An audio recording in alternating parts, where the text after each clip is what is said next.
Sang Cahaya Restu Jagat, CPNS dari Instansi Badan Nasional Pencarian dan Pertolongan, Kantor Pencarian dan Pertolongan kelas A Banjarmasin, angkatan 19. Di sini saya tidak sendirian nih teman-teman, saya ditemani oleh Bapak.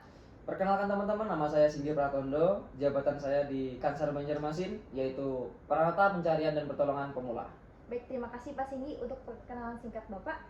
Nah, jadi teman-teman, kita akan membahas di episode kali ini tentang bagaimana ASN itu menanamkan nilai-nilai berakhlak nih Pak. Karena sebagai ASN kita punya tanggung jawab melayani dengan profesional dan berintegritas bagi bangsa dan negara.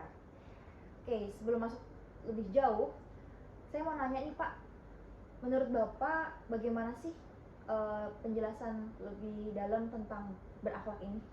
Baik, jadi berakhlak itu yaitu core value daripada ASN itu sendiri.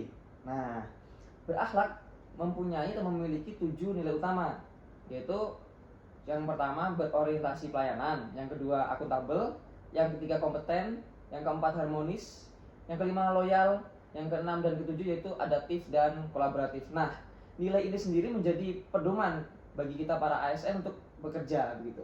Baik, terima kasih Bapak. Nah, saya sangat tertarik nih Pak dengan salah satu penanaman nilai-nilai berakhlak, yaitu kolaboratif. Menurut Bapak Singgi, bagaimana sih maksud dari kolaboratif ini sendiri? Oke, jadi kolaboratif itu kerjasama ya, kerjasama dalam sebuah organisasi, kerjasama dalam bidang apapun lah itu, yang intinya kerjasama. Bisa terbuka dalam ide-ide baru dan saling berbagi informasi, itu termasuk dalam kolaboratif. Ingat dari saya, sukses itu tidak bisa sendirian gitu. Oke, baik. Terima kasih Bapak untuk penjelasan kolaboratif tersebut.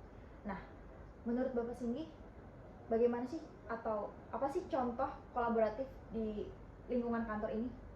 Baik, untuk contoh kolaboratif di lingkungan kantor itu sangat banyak Denisa bisa petik daripada ketika senior-senior melakukan pemeliharaan. Nah, melakukan pemeliharaan kendaraan misal.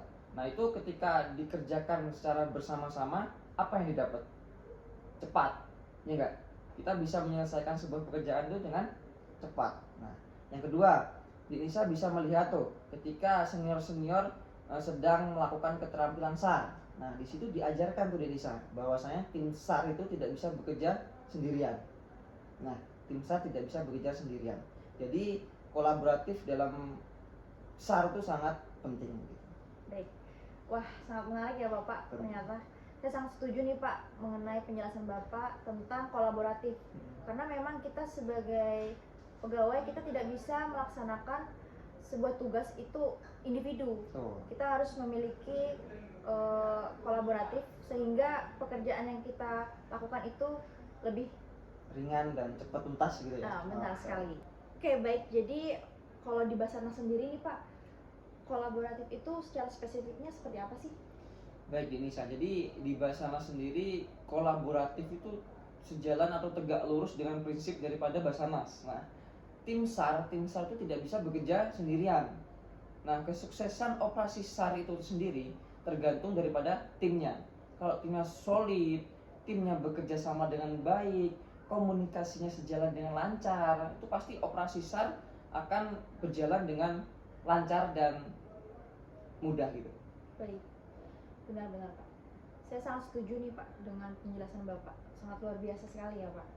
Oke, jadi dari pembahasan Bapak tadi mengenai berakhlak, terus kita fokuskan kepada nilai kolaboratif, saya menangkap bahwa kolaboratif itu memang sangat penting sebagai ASN karena kita akan bekerja itu gak sendirian teman-teman, tidak bisa individu, karena dengan kolaboratif pekerjaan itu pasti jauh lebih maksimal. Yang terakhir, pertanyaan terakhir, bagaimana sih Pak saya sebagai seorang calon ASN menanamkan nilai-nilai kolaboratif? Baik, caranya itu sangat sederhana Mbak Nisa. Bisa dimulai daripada Mbak Nisa berkomunikasi dengan sesama teman-teman CPNS. Itu bisa menimbulkan sifat atau karakter kolaboratif di dalam diri Mbak Nisa. Yang kedua yaitu dapat menerima saran dan masukan dari orang lain. Nah, terbuka akan saran dari orang lain itu sangat bisa membantu meningkatkan nilai kolaboratif dalam diri. Selanjutnya Jangan pelit ilmu, ingat, jangan pelit ilmu.